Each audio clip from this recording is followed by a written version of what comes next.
عليه وسلم وشر الأمور محدثاتها وكل محدثة بدعة وكل بدعة ضلالة وكل ضلالة أعوذ بالله من الشيطان الرجيم بسم الله الرحمن الرحيم وقال تعالى قد أفلح المؤمنون الذين هم في صلاتهم خاشعون والذين هم عن اللغو معرضون والذين هم للزكاة فاعلون إلى آخر الآية. وقال تعالى أيضا آخر إنما كان قول المؤمنين إذا دعوا إلى الله ورسوله ليحكم بينهم أن يقولوا سمعنا وأطعنا وأولئك هم المفلحون.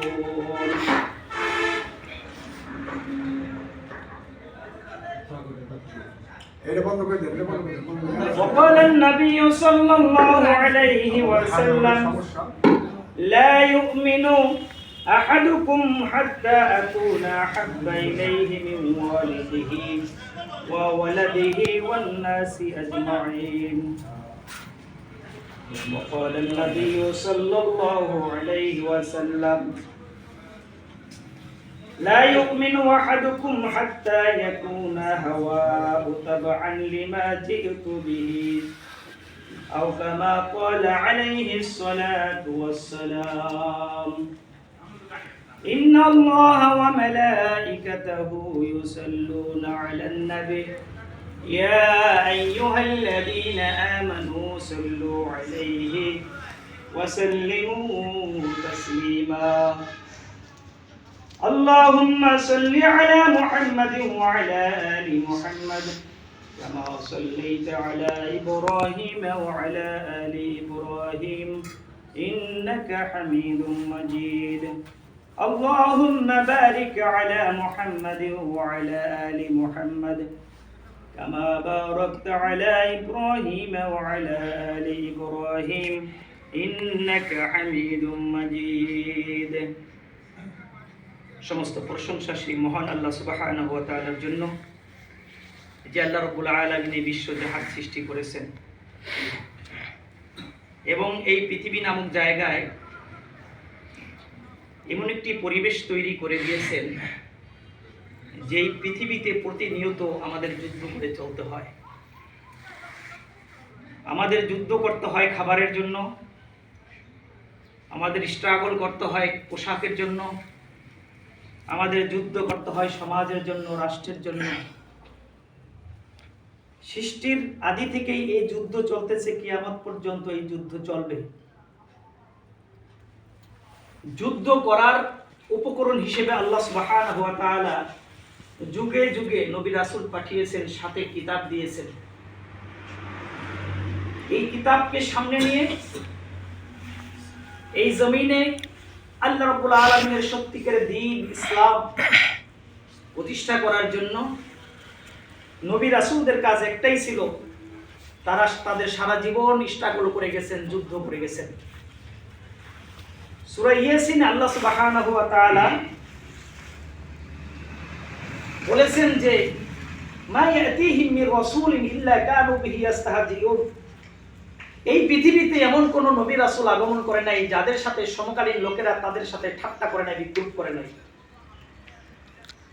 তাহলে নবী রাসূল পৃথিবীর শ্রেষ্ঠ মানুষ, তারা পৃথিবীর শ্রেষ্ঠ সন্তান। এই পৃথিবীর শ্রেষ্ঠ মানুষ, শ্রেষ্ঠ সন্তানদের সাথে সমকালীন লোকেরা যারা তাদের সাথে বিদ্রূপ করছে, ঠাট্টা করছে, তারা কিন্তু মূর্খ লোক ছিল না, তারা অজ্ঞ লোক ছিল না, জেনে বুঝেই তারা করছে। সেই স্ট্রাগল চলমান, এটা এমন নয় যে এটা থেমে গেছে।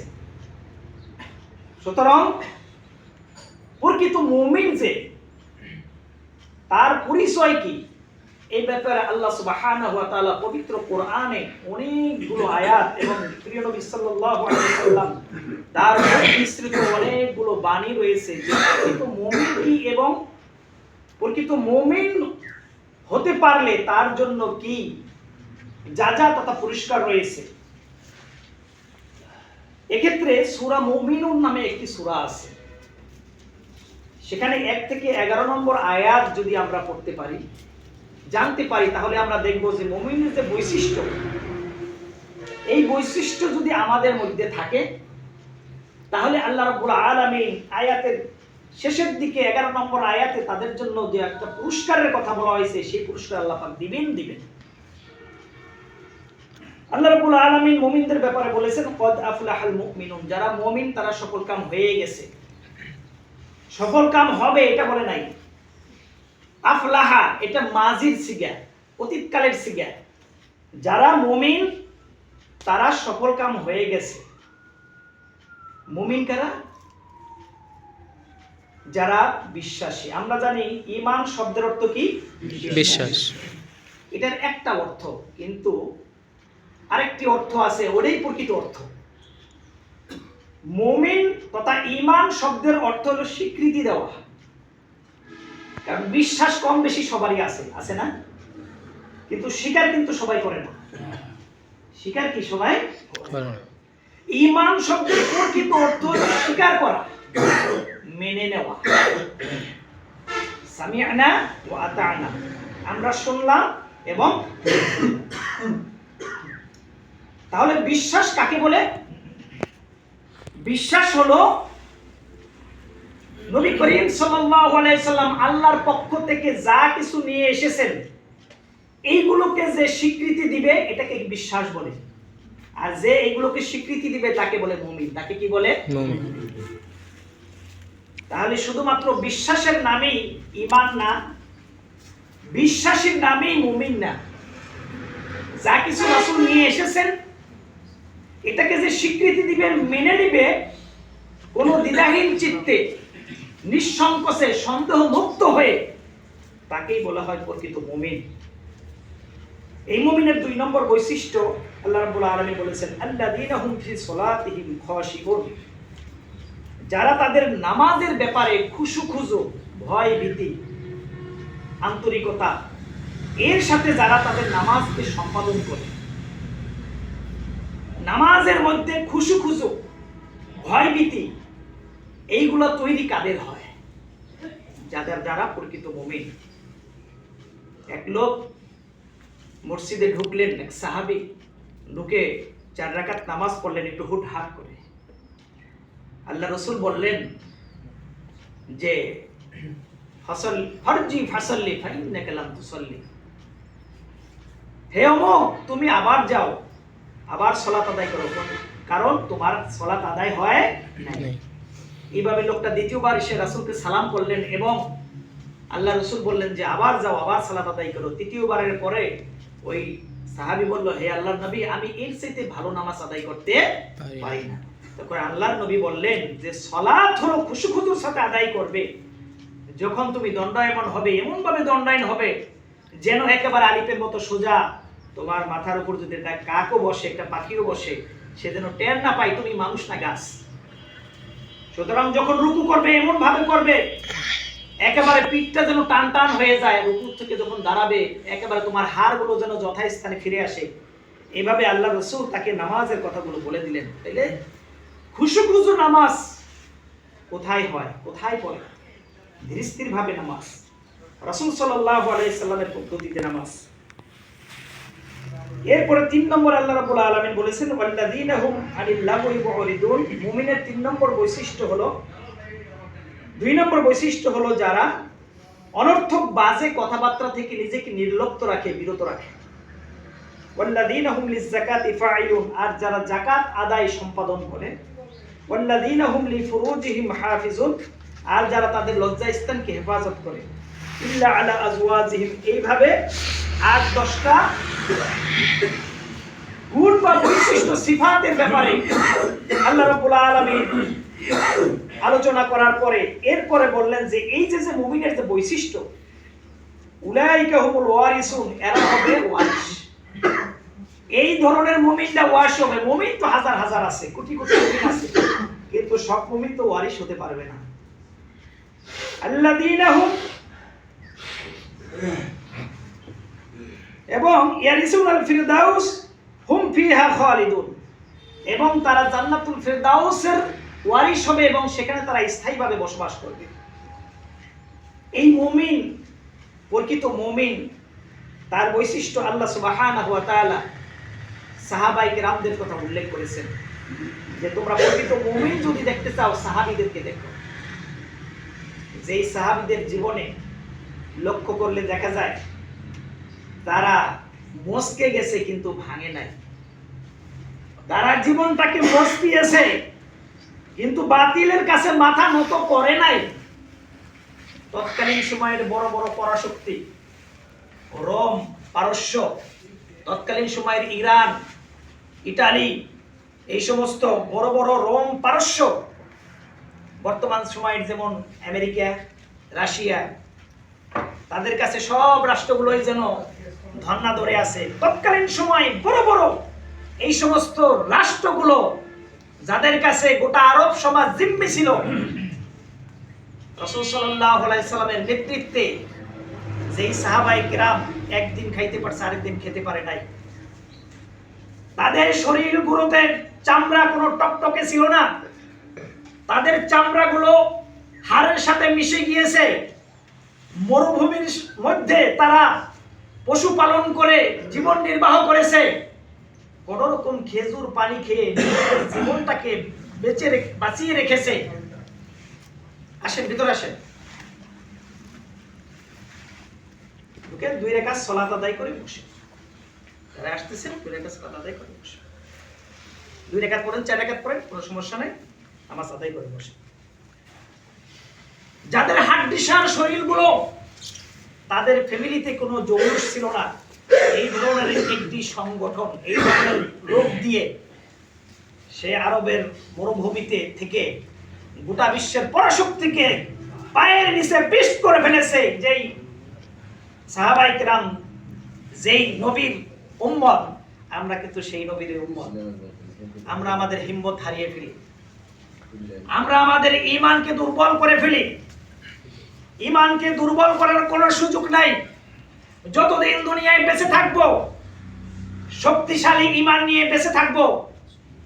আল্লাহ রাব্বুল আলামিনের ওয়ার্ডার ছাড়া একটা গুলি এই শরীরে প্রবেশ করবে না।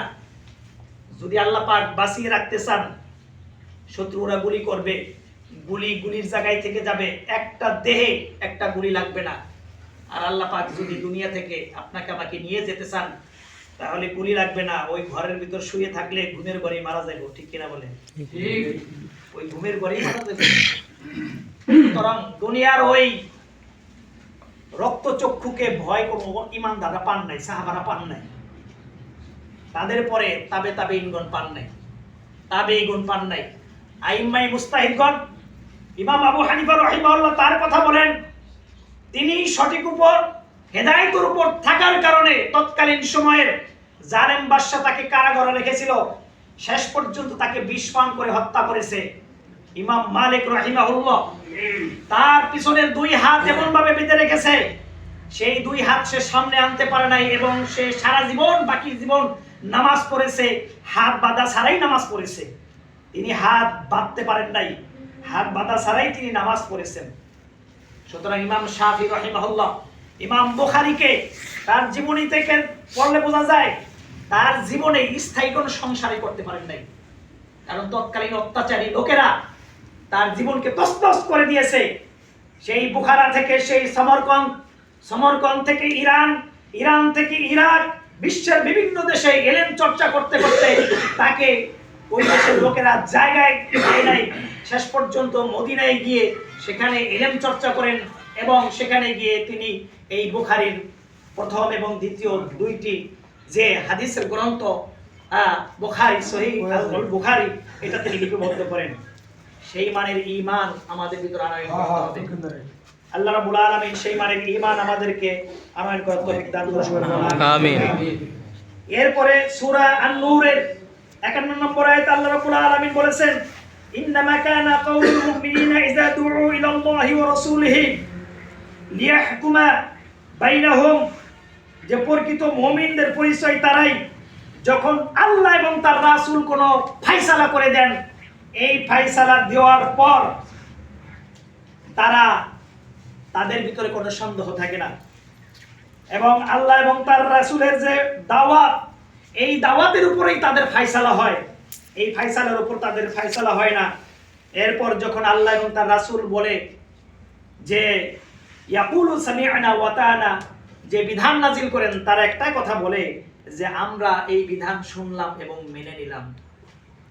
সামি'না আমরা শুনলাম, আর কি করলাম? আমরা মেনে নিলাম, আমাদের কোনো সন্দেহ নাই। ওয়াউলাইকা হুমুল মুফলিহুন, আর এই লোকেরাই প্রকৃত সফলকাম। এই দুনিয়ায় আমরা আসছি সফলতা অর্জন করার জন্য, এই দুনিয়ায় আমরা ব্যর্থ হওয়ার জন্য কিন্তু আসি নাই। সফলতা অর্জনের যেই শর্তাবলী, এই শর্তাবলী প্রত্যেক মুমিনকে গ্রহণ করতে হবে। সেই শর্তাবলী, একটা কথা মনে রাখবেন, স্বর্ণর দাম এত বেশি, পৃথিবীর সমস্ত বস্তুর চাইতে স্বর্ণের দাম বেশি, তার চাইতেও দাম হলো হীরা ইত্যাদি। এই স্বর্ণের দাম, স্বর্ণটা কি এই খনির ভিতরে যায় আর কি ওই বেকু দিয়ে কি তুলে নিয়ে আসে? বিষয়টা কি এরকম?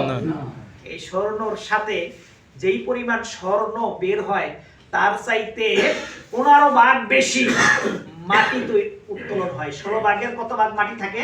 15 ভাগেরও বেশি। আর স্বর্ণ থাকে 1 ভাগ। এখান থেকে স্বর্ণটা আনার পরে স্বর্ণ থাকে না, সেই স্বর্ণকে যাচাই বাছাই করতে হয় এবং এই স্বর্ণটাকে আগুনে পুড়ে খাঁটি করতে হয়। খাঁটি করার পরে তারপরে কি হয়? এটা স্বর্ণে রূপান্তরিত হয়। তাহলে 20 মণ মাটির ভিতর থেকে 1 ছড়াক স্বর্ণ যদি বের হয়, তাহলে এই পৃথিবীর হাজারো হাজার মানুষের ভিতর থেকে প্রকৃত মুমিনদের সংখ্যা বেশি হবে না, এদের সংখ্যা কি হবে? কম। এদের সংখ্যা যুগে যুগে কম হয়েছে। বদরের যুদ্ধে নবী সাল্লাল্লাহু আলাইহি সাল্লামের পক্ষে যে সেখানে মুজাহিদ বাহিনী ছিল, কোথায় 1000 আর কোথায় 300, মাত্র কতজন? 13 জন। বিজয় আল্লাহ পাক কাদের দিয়েছেন? আজকে আমাদের সমাজে হক কিন্তু তাদের সংখ্যা খুবই দুর্বল এবং কম মনে হয়। কি হয়? মনে হয় খুবই দুর্বল এবং কম। কিন্তু হক যতই সংখ্যায় কম হোক, আল্লাহর কাছে এটা বিবেচ্য বিষয় নয়। আল্লাহ রাব্বুল আলামিন পবিত্র কোরআনে বলেছেন, হে নবী, আপনি যদি অধিকাংশ লোকের কথা মেনে নেন, তাহলে তারা আপনাকে বিভ্রান্ত করবে এবং তারা আপনাকে গুমরাহ করে ফেলবে। আপনি অধিকাংশ লোকের কথা কখনোই মানবেন না। আপনার আল্লাহ কি বলেছেন, আপনার আল্লাহ কি নাজিল করেছেন, আপনি ফলো করবেন শুধু ওটাই। সুতরাং প্রকৃত মুমিনের যে বৈশিষ্ট্য, সেই বৈশিষ্ট্য নবী করিম সাল্লাল্লাহু আলাইহি ওয়াসাল্লামের মাধ্যমে সাহাবায়ে কিরামদের যে উজ্জ্বল যে তাদের যে দৃষ্টিভঙ্গি এবং তাদের কর্মতৎপরতা, এর থেকে আমাদেরকে মুমিনের বৈশিষ্ট্যটা নিতে হবে। এরপরে আল্লাহ রাব্বুল আলামিন যারা প্রকৃত মুমিন তাদের একটি উদাহরণ দিয়েছেন, ইন্নামাল মুমিনুনা আল্লাযীনা আমানু বিল্লাহি ওয়া রাসূলিহি, প্রকৃত মুমিন হলো তারাই যারা আল্লাহর উপর ঈমান আনে এবং তার রাসূলের উপর ঈমান আনার পরে সুম্মা লাম ইয়ারতাবু, এবং কোনো সন্দেহ পোষণ করে নাই। সন্দেহ সংশয় ছাড়া মনের ভিতরে কোনো ওই সন্দেহ নাই, এটা হতে পারে কি পারে না, সে নবী হতে পারে কি পারে না। এই যে কোরআন এবং আয়াত রাসূলের হাদিস, এটার ভিতরে কোনো সন্দেহ, এরকম কোনো সন্দেহ পোষণ করে না। ওয়াজাহিদু বিআমওয়ালিহিম ওয়া আনফুসিহিম, তাদের জান এবং মাল দিয়ে আল্লাহর রাস্তায় তারা জিহাদ করে, ফি সাবিলিল্লাহ, আল্লাহর রাস্তায়। উলাইকা হুমুস সাদিকুন, এরাই হলো প্রকৃত সত্যবাদী। প্রকৃত সত্যবাদী হতে গেলে প্রকৃত মুমিন হতে হবে। সুতরাং এই মুমিন হওয়ার যে বৈশিষ্ট্য, এই বৈশিষ্ট্যগুলো আমাদেরকে ধারণ করতে হবে। যারা নতুন আসছেন সুন্নত পড়েন তারা।